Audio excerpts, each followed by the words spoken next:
মহর্ষি ভরদ্বাজের পুত্র মহাবীর দ্রোণাচার্য কৌরব এবং পাণ্ডব রাজপুত্রদেরকে ধনুর্বিদ্যা শিক্ষা দিতেন। তাঁর যশে ত্রিভুবন ছেয়ে গিয়েছিল। দেশ বিদেশের সকল রাজপুত্রেরা এসে তাঁর শিষ্য হয়েছিলেন। একদিন নিষাদরাজ হিরণ্যধনুর পুত্র একলব্য এসে ভূমিতে লুটিয়ে অতি বিনীতভাবে তাঁকে প্রণাম করে করজোড়ে তাঁর সামনে দাঁড়ালো। দ্রোণ সেই বালকের বলিষ্ঠ দেহ এবং সরল উজ্জ্বল মুখশ্রীর প্রতি দৃষ্টিপাত করে বিস্ময়ের সঙ্গে জিজ্ঞেস করলেন, তুমি কে বৎস? কার পুত্র? কি জন্য এসেছ? একলব্য মাথা হেঁট করে জোর হাতে বলল, ভগবান, আমার নাম একলব্য, পিতার নাম হিরণ্যধনু, জাতিতে নিষাদ। দয়া করে আমাকে শিষ্য করলে আপনার চরণ সেবা করে কৃতার্থ হব। একলব্যের মুখের দিকে চেয়ে দ্রোণের মনে যে স্নেহের সঞ্চার হয়েছিল তার পরিচয় শোনা মাত্র তা শুকিয়ে গেল। নিষাদের পুত্র ম্লেচ্ছ জাতি, তাকে স্পর্শ করলেও পাপ হয়। তাকে কি কখনো শিষ্য করা যেতে পারে, না সকলের সঙ্গে সমানভাবে মিশতে দেয়া যেতে পারে? দ্রোণ তাকে অবজ্ঞার সঙ্গে বললেন, তুমি ম্লেচ্ছের পুত্র, তুমি কি সাহসে আমার শিষ্য হতে এসেছো? একলব্য অনেক আশা করে এসেছিল। দ্রোণের এক কথায় তার সকল আশা চূর্ণ হয়ে গেল। কিন্তু তথাপি তার প্রতি তার ভক্তি কিছুমাত্র হ্রাস হলো না। তার ওই কথার পর সে আর তাকে কিছু বললও না। সে নীরবে তার পায়ের ধুলো নিয়ে ধীরে ধীরে সেখান থেকে চলে এলো। একলব্য এখন কোথায় যাবে? দেশে ফিরবে? না, দেশে যাবার যে পথ, সে পথে তো সে গেল না। সে যে অন্য পথে বনের দিকে চলেছে। বাস্তবিক সে বনে যাওয়াই স্থির করেছে। ম্লেচ্ছের পুত্র হলেও সে সাধারণ লোক নয়। যা শিখতে এসেছিল তা না শিখে কখনোই সে দেশে ফিরবে না। দেশ থেকে যাত্রা করবার সময় সে মনে মনে দ্রোণকে গুরু করে এসেছিল। তিনি তাকে তাড়িয়ে দিয়েছেন, তাতে কি? তথাপি তিনিই তার গুরু। যে বিদ্যা তিনি ইচ্ছাপূর্বক দান করলেন না, ভগবানের কৃপা হলে তপস্যা করে সে সেই বিদ্যা তার কাছ থেকে আদায় করবে। এই মনে করে সে বনের ভেতরে এসে মাটির দ্বারা দ্রোণের এক মূর্তি প্রস্তুত করল। তারপর সামনে সেই মূর্তি, হাতে ধনুর্বাণ আর হৃদয়ে অটল প্রতিজ্ঞা। এইভাবে সে ভগবানকে স্মরণ করে আশ্চর্য অধ্যবসায়ের সঙ্গে অস্ত্রের অভ্যাস আরম্ভ করল। এইভাবে অনেক দিন চলে গেল। এর মধ্যে একদিন পাণ্ডব এবং কৌরবরা মৃগয়া করবার জন্য রথারোহণ করে সেই বনে এসে উপস্থিত হলেন। তাদের একজন সঙ্গে করে একটি কুকুরও এনেছিলেন। রাজপুত্রেরা মৃগের সন্ধানে বনে প্রবেশ করলে সেই কুকুর স্বভাবদোষে চঞ্চলভাবে ছুটে বেড়াতে লাগলো। সেই স্থান থেকে একলব্যের আশ্রম বেশি দূরে ছিল না।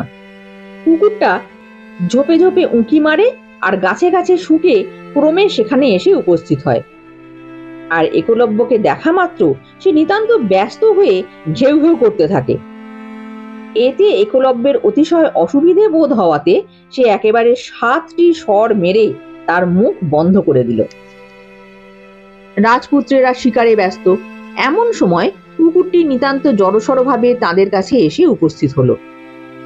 বেচারার লেজ প্রাণপণে গোটানো, মুখে স্বরের ছিপি আঁটা, কেউ কেউ করবার শক্তিটুকুও নেই, অন্তরে আতঙ্কের শেষ নেই।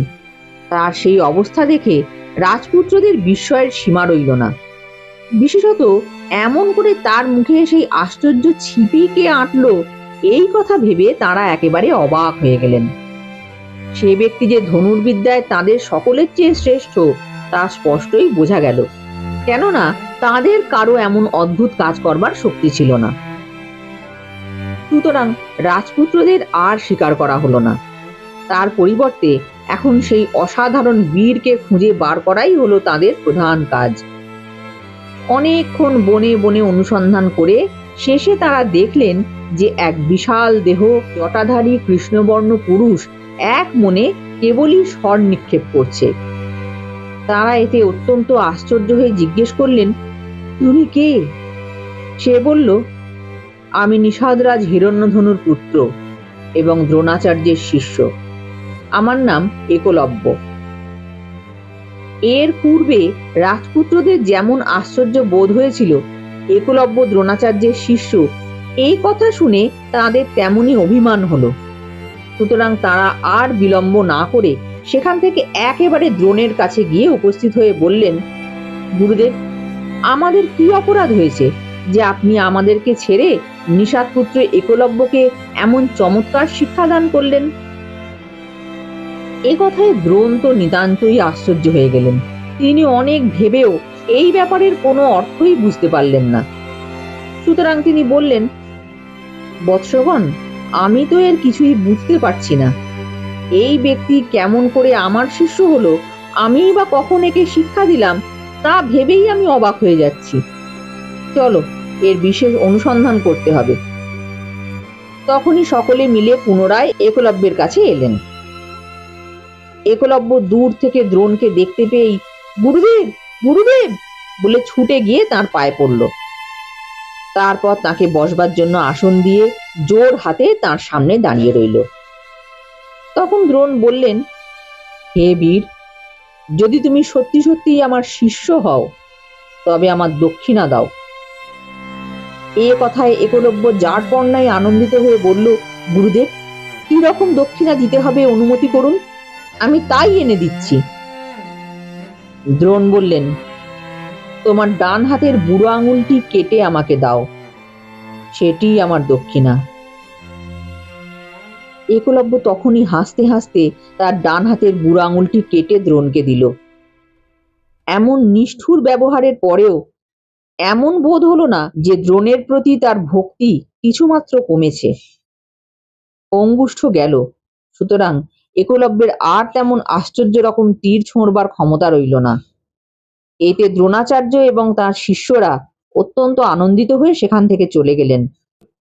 তখন একলব্য এই সকল কথা ভেবে একটি দীর্ঘ নিঃশ্বাস ফেললেন।